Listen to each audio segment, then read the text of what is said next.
सुनेत्रा वहिनींचा आवाका मला माहिती आहे. ते चांगल्या पद्धतीनं उपमुख्यमंत्रीपद चालवू शकतात आणि अजितदादांचा वारसा पुढे नेऊ शकतात. आतापर्यंत विरोधातले टीका करत होते, पण आता माहिती पक्षातलेच नेते रामदास कदम यांनी टीका केलेली आहे. म्हणजे अगदी त्यांनी सुनील तटकरेंना लक्ष करत म्हटलेलं आहे की सुनील तटकरे विश्वासघातकी आहेत किंवा जर 10 दिवस थांबले असते तर काही फरक पडला नसता का, किंवा अगदी शरद पवार पक्षात ताबा घेतील या भीतीने या सर्व घडामोडी केल्या असं म्हणत त्यांनी थेट सुनील तटकरेंना लक्ष केलं.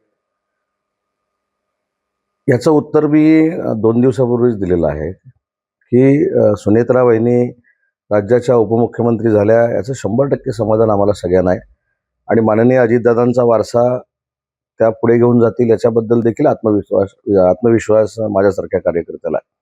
कारण मी स्वतः अजितदादांबरोबर 20 वर्ष काम केले. त्याच्यामुळे राजकारणातला म्हणण्यापेक्षा समाजकारणातला सुनेत्रा वहिनींचा आवाका मला माहिती आहे. ते चांगल्या पद्धतीनं उपमुख्यमंत्रीपद चालवू शकतात आणि अजितदादांचा वारसा पुढे नेऊ शकतात.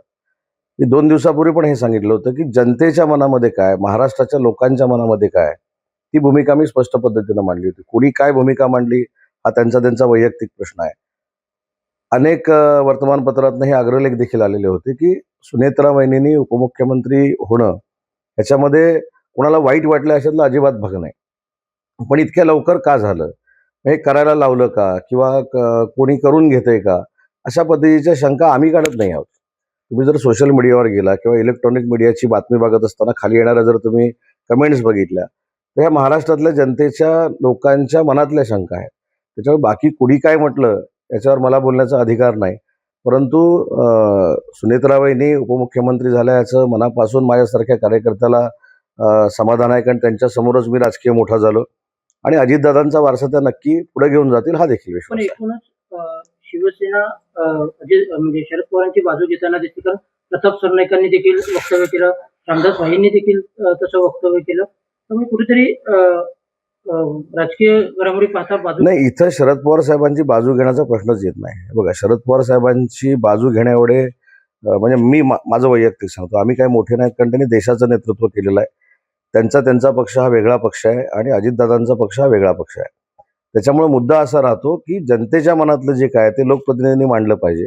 आज जनतेच्या मनामध्ये ही मात्र कुठेतरी संभ्रमावस्था आहे की एकीकडे समाधान नक्कीच आहे की सुनेत्रा वहिनी उपमुख्यमंत्री झाल्या किंवा अजितदादांचा वारसा ते पुढे चालवतील, पण इतक्या लवकर का झालं आणि मग ते का झालं ही शंका येताना कोणी हे करून घेतलं का, याच्या मागं कोणी आहे का, हा उदय सामंतचा प्रश्न नाही आहे किंवा प्रताप सरनाईकांचा प्रश्न नाही, हा महाराष्ट्रातल्या जनतेच्या मनातला प्रश्न आहे.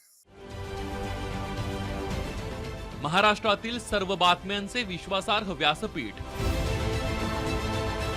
सकाळच्या सर्व सोशल मीडिया प्लॅटफॉर्मला लाईक, फॉलो आणि सबस्क्राईब करा.